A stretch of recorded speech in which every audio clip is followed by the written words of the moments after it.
Hey folks, it's Friday and that can only mean one thing, right? Fact FREDAG! Yeah, this is my regular YouTube series where I talk about interesting facts about Sweden, where I learn something as well, and hopefully you guys do as well.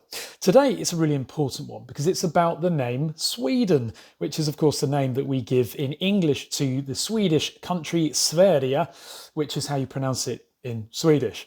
But you've probably not really wondered about how the name actually came about. Well, historians have argued a little bit about the exact origins of this, but the most common seems to be the story that I'll tell you in this video. And it relates back, of course, to the Vikings.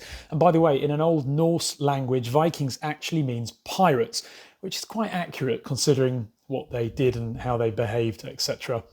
But there was also a tribe called the Svea tribe who became the Vikings. Svea was spelled S-V-E-A, and they actually, of course, formed the name Sweden in conjunction with the word Reich, which also means kingdom.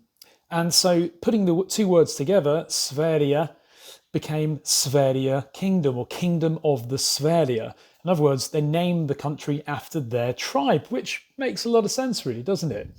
They basically then continued to raid all over the place. They stole, they settled lands, they became very rich, of course, by trading goods.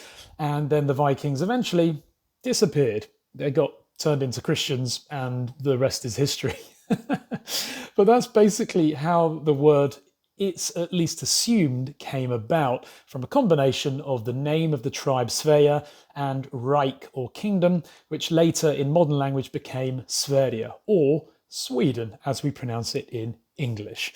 There's probably Swedes watching this who didn't actually know this. And as I say, there'll probably be some Swedes who now go and correct me in the comments and tell me that I'm wrong.